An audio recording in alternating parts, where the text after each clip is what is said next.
Cabinet Secretary for Tourism and Wildlife Heritage, Penina Malonza. Our PS is present, the Chairman of the Kenya Airports Authority, the CEO and founder of Aviadev Africa, investors, distinguished delegates, good morning. First and foremost, I want to give an apology for being late. It's not my habit. I'm an early riser. I keep time. From where I come from, they say time is money. And I want to apologize. I was late because of the exigencies of duty. My boss, President William Ruto, is out of the country. So I'm the guy who is in charge, so there is too much happening.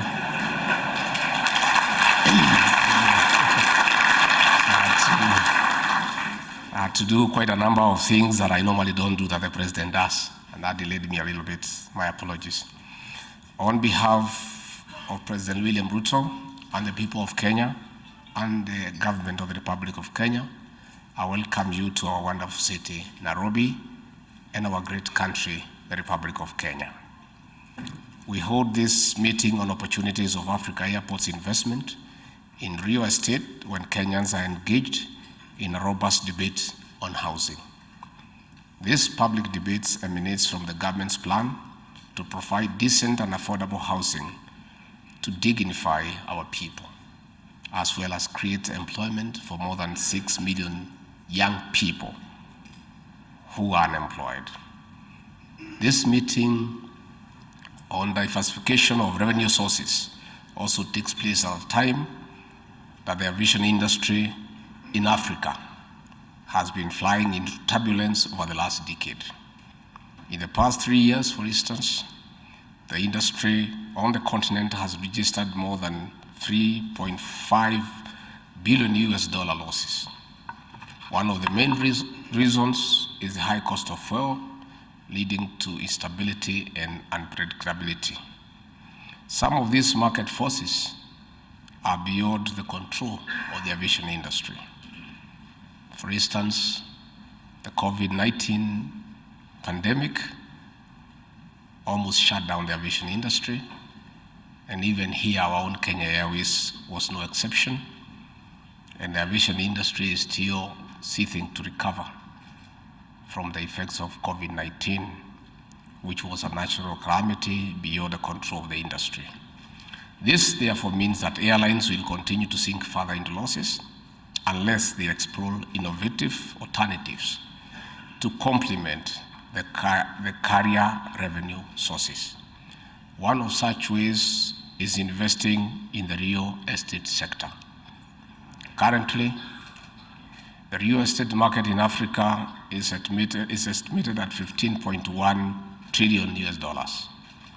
Residential real estate alone is about 12.7 trillion, with an approximated annual growth of about 5.88%. The market volume will hit $20 trillion in the next 5 years. This conversation is therefore a premier platform for you to not only learn from industry peers, but also network.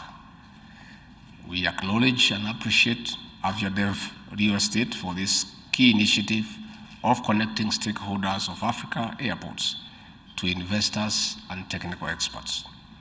It is my hope that this workshop will come up with solid and innovative real estate long-term strategies that will contribute to stabilizing the aviation industry in Africa.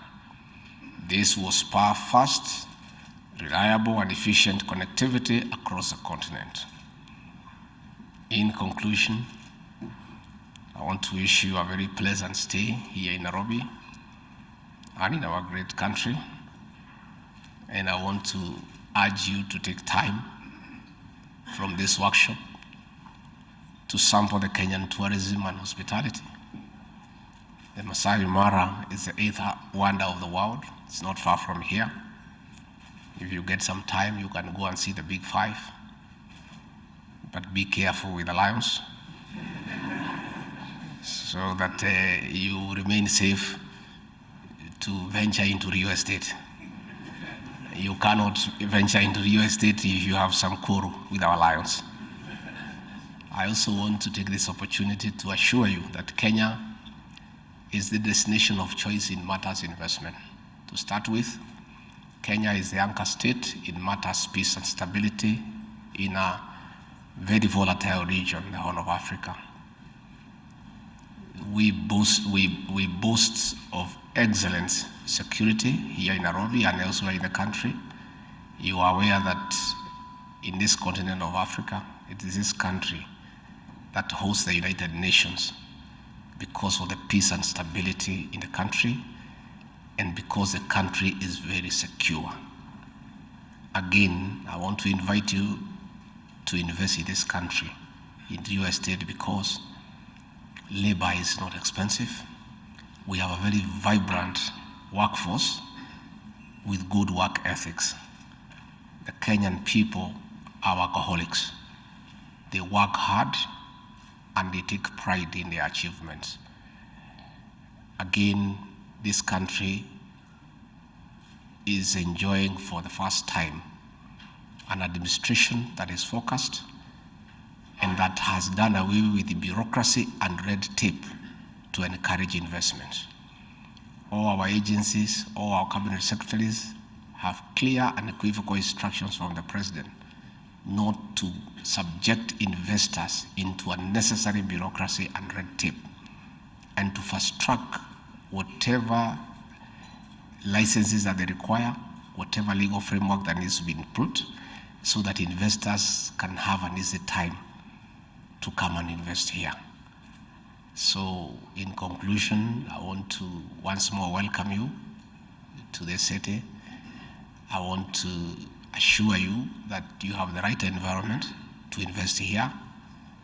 I want to assure you that what you are trying to do here today is aligned with our election manifesto, the Kenya Kwanza plan of creating more houses for the urban dwellers. We are saying here in Kenya, the future is urban, and we don't have enough houses. So the market is huge. The market is big. Please look around, put your dollars somewhere, sterling pound, and come here. And if you get stuck in one way or another, look for me. I'm an easy guy. I'm available 24/7. And that is the business I do for the president. My work is to unlock things that are not moving. If there is any challenge anywhere in this government, I'm the guy who unlocks everything and makes sure that things are smooth. And more so for people who come to invest here. If you want to be the friend of my boss, President William Ruto, just come and invest here and create only 10 jobs. The president will look for you and call you for tea. Anybody. So, anybody who creates employment here is our friend, because we have a huge problem in terms of unemployment. Again, as I've told you, we have a serious problem with housing. So you are in the right place, at the right time, in the right environment. The ball is in your court. This conference is late. It should have happened yesterday. With those few remarks, thank you very much. May God bless you. Asanteni sana.